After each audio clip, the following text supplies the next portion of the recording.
Hi, പുതിയൊരു വീഡിയോയിലേക്ക് എല്ലാവർക്കും സ്വാഗതം. ആദ്യമായിട്ട് ചാനൽ കാണുന്ന കൂട്ടുകാരുണ്ടെങ്കിൽ ഒന്ന് സബ്സ്ക്രൈബ് ചെയ്ത് സപ്പോർട്ട് ചെയ്യണേ. ഇന്ന് വന്നിരിക്കുന്നത് സോയാബീൻ കൊണ്ടൊരു വറുത്തരച്ച കറി എങ്ങനെ തയ്യാറാക്കുക എന്നുള്ള റെസിപ്പി ആയിട്ടാണ് കേട്ടോ.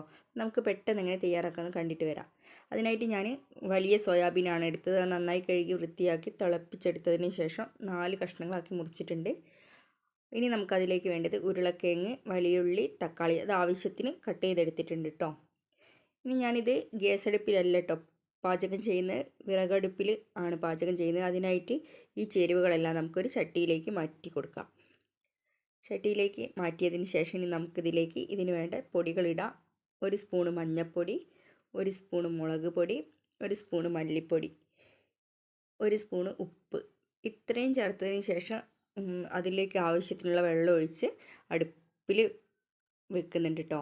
അപ്പോൾ അതൊന്നും ഞാൻ വീഡിയോയിൽ ഉൾപ്പെടുത്തിയില്ല. അടുപ്പത്ത് വെക്കുന്ന വീഡിയോ എടുക്കാത്ത എന്താണെന്ന് വെച്ചാൽ അവിടെ ലൈറ്റിൻ്റെ പ്രോബ്ലം ഉണ്ട്. അപ്പോൾ വീഡിയോയിൽ നല്ല ക്ലാരിറ്റി കിട്ടുന്നില്ല, അതുകൊണ്ടാണ് കേട്ടോ അതൊന്നും വീഡിയോയിൽ ഉൾപ്പെടുത്താൻ. ഇനി നമുക്കതിലേക്ക് വേണ്ടത് തേങ്ങ വറുത്തതാണ്. അപ്പോൾ വറുത്തെടുത്ത തേങ്ങയിൽ ഉപയോഗിച്ചത് എന്തൊക്കെയാണെന്ന് വെച്ചാൽ തേങ്ങ, ചെറിയുള്ളി, വെളുത്തുള്ളി, പിന്നെ കറിവേപ്പില, ജീരകവും ഉലുവ.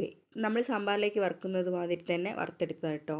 ഒക്കെ വറുത്തതിന് ശേഷം നന്നായിട്ട് അരച്ചെടുത്ത് കറിയിൽ ഒഴിച്ചിട്ടുണ്ട്. കറി ഇവിടെ റെഡി ആയിട്ടുണ്ട് കേട്ടോ. കറി ഉണ്ടാക്കുന്ന വീഡിയോ ഒന്നും എടുത്തിട്ട് കറിയിൽ എന്തൊക്കെയാണ് ചേരുവകൾ എന്നുള്ള വീഡിയോ മാത്രമേ എടുത്തിട്ടുള്ളൂ കേട്ടോ. അപ്പോൾ കറി ഇവിടെ റെഡി ആയിട്ടുണ്ട്. ഇനി നമുക്കിതിലേക്ക് വേണ്ട നല്ലൊരു വറവാണ്. വറവിലേക്ക് ഞാൻ എടുത്തിട്ടുള്ളത് കടുകും കറിവേപ്പിലയും വറ്റൽമുളകുമാണ് കേട്ടോ.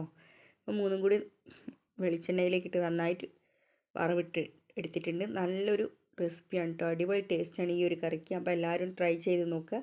എൻ്റെ വീഡിയോ ഇഷ്ടമായ എല്ലാവരും ലൈക്കും കമൻറ്റും സബ്സ്ക്രൈബും ചെയ്യാൻ മറക്കരുത്. കുട്ടികൾക്കൊക്കെ ഇങ്ങനെ ഉണ്ടാക്കി കൊടുത്തിട്ടുണ്ടെങ്കിൽ ഒരുപാട് ഇഷ്ടമാവും. അപ്പോൾ എൻ്റെ വീഡിയോ ഇഷ്ടമായ എല്ലാവരും ലൈക്കും കമൻറ്റും സബ്സ്ക്രൈബും ചെയ്യുക. ഇനിയൊരു വീഡിയോയിൽ കാണുന്നവരെ ബൈ.